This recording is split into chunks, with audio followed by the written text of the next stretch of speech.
అందులో భాగంగా మీరు వినబోతున్న కథ శ్రీ కందర్పమూర్తి తాతయ్య గారు రచించిన సరస్వతీపుత్రుడు బాలల కథా సంపుటి నుంచి 22వ కథగా అదృష్ట చక్రం అనే కథ విందాం. కథ పేరు అదృష్ట చక్రం. నిజమే, ఈ ప్రపంచంలో ఏ మనిషికైనా సరే అదృష్టం చక్రం తిప్పిందంటే అతడు ఎంతటి ఉన్నత స్థాయికైనా వెళ్తాడు. ఆమె అయినా సరే, అతడైనా సరే. మరి ఈ కథలో ఎవరి జీవితాన్ని ఆ అదృష్ట చక్రం తిప్పిందో తెలుసుకుందాం. మరి కథ పేరు అదృష్ట చక్రం. వీధిలో రోడ్డు మీద గోళీలాడుతున్న 10 ఏళ్ల వీరేశం రంగురంగు యూనిఫారాలు, వీపు మీద పుస్తకాల బ్యాగులతో కబుర్లు చెప్పుకుంటూ వెళ్తున్న స్కూల్ విద్యార్థులను నిలబడి ఆసక్తిగా చూస్తున్నాడు. తనకి రంగురంగుల బట్టలేసుకుని బడికి వెళ్ళాలని ఉన్నా అయ్య పోనివ్వడు. నాయన పొద్దుగాల చాయ్ తాగి రిక్షా తొలగిపోతే అమ్మ అయ్యగారింట్లో పనికి పోతాది. నాకు చద్దిబో పెట్టి గుడిసెకి తాళం వేసి పోయి పని చేసుకుని మధ్యాహ్నం తిరిగి వచ్చేంత వరకు గడప బయట ఆటలాడుకుంటూ గడపాల అని వీరేశం మనసులోనే బాధపడుతూ ఉంటాడు. ఒకరోజు ఎవరో విద్యార్థి పోగొట్టుకున్న రంగుల బొమ్మల పుస్తకం ఆడుకుంటున్న వీరేశానికి దొరికింది. వీరేశం నిరక్షరాస్య బీద కుటుంబంలో పుట్టినా చదువంటే చాలా ఆసక్తి. ఒకసారి విన్నా చూసినా దాన్ని అనుకరించేస్తాడు.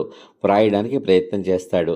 దొరికిన పుస్తకం తెరిచి చూస్తే రంగురంగులతో కోడిపుంజు, రామచిలక, కోతి వంటి పక్షులు, జంతువులతో పాటు ఉదయిస్తున్న సూర్యుడు, గ్రామీణ దృశ్యాలు కనిపించాయి. వాటిని చూసి మసిబొగ్గుతో గుడిసె గోడలు, అరుగుల మీద బొమ్మలు గీస్తుంటే వాళ్ళమ్మ కేకలేసేది. అందువల్ల రోడ్డు మీద మసిబొగ్గులతో పుస్తకంలో బొమ్మలు చూసి గీయడం మొదలుపెట్టాడు. రోడ్డున పోయే జనం ఆ బొమ్మలు చూసి చిల్లర డబ్బులు వేయసాగారు. మధ్యాహ్నం వరకు దొరికిన చిల్లర డబ్బులు పెట్టి చాక్లెట్లు, బిస్కెట్లు కొనుక్కు తినేవాడు.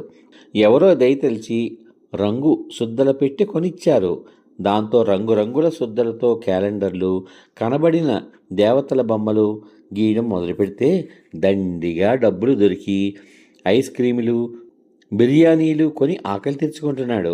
ఒకరోజు రోడ్డు కూడల్లో సినిమా ఫ్లెక్సీలు కట్టే కిట్టిగాడు రోడ్డు మీద రంగు బొమ్మలు వేస్తున్న వీరేశాన్ని చూసి తన యజమాని పెయింటర్ నరసింహం దగ్గరికి తీసుకుపోయాడు. పని ఒత్తిడితో యాతన పడుతున్న పెయింటర్ నరసింహ తనకి అసిస్టెంట్ కావాలి అనుకుంటున్న సమయంలో వీరేశం రావడం జరిగింది. కొత్త ఫ్లెక్సీ బొమ్మలిచ్చి వాటిని రంగులతో బ్రష్ పెయింట్ చేయమంటే తను కోరిన ప్రకారం బొమ్మలు వేసి ఇచ్చినందుకు సంతోషించి రోజు బిర్యానీ పెట్టించి వారానికి 10 రూపాయలు ఇస్తా అన్నాడు నరసింహ.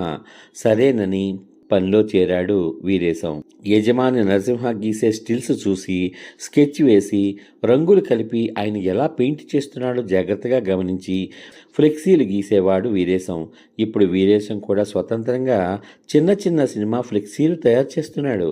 క్రమేపీ నరసింహకు వీరేశం చురుకుతనం, పని మీద నమ్మకం ఏర్పడి మరో యాడ్ ఏజెన్సీ బ్రాంచ్ తెరచి బాధ్యత అప్పగించాడు. వీరేశం వచ్చినప్పటి నుంచి వ్యాపారం పెరిగి ఆదాయం బాగా ఉంటుంది.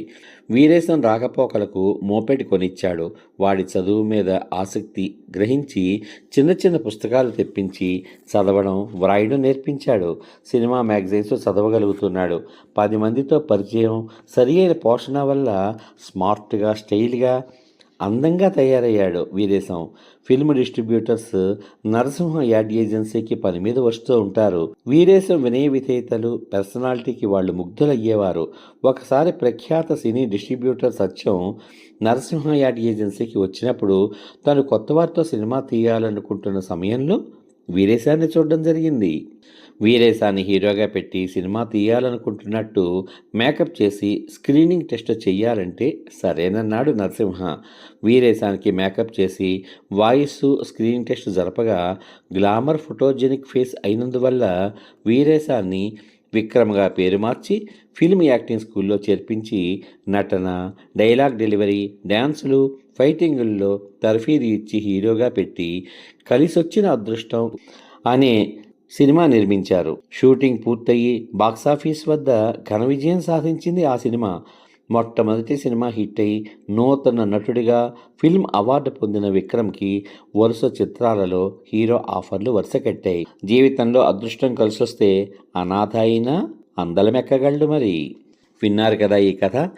ఈ ప్రపంచంలో దేని పట్లైనా సరే మనకి అభిరుచి ఉండాలి. ఎప్పుడైతే అభిరుచితో ఆ విద్యలో మనం ప్రవేశించామో అప్పుడు మనం కనబరచవలసినది మన ప్రావీణ్యత, నైపుణ్యం.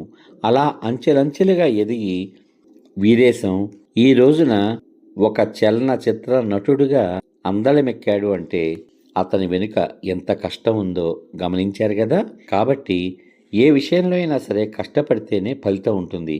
దానికి మన అదృష్టం కనుక తోడైతే ఈ ప్రపంచంలో మీరు అత్యున్నత స్థానంలో ఖచ్చితంగా ఉంటారు అనే చక్కని నీతిని అందించినటువంటి ఈ కథను రచించిన శ్రీ కందర్పమూర్తి తాతయ్య గారికి హృదయపూర్వక ధన్యవాదాలు తెలియజేసుకుంటూ రేపటి భాగంలో మరో మంచి కథతో మీ ముందుంటాను. అంతవరకు సర్వే జనా సుఖినో భవంతు. శుభమస్తు. స్వస్తి.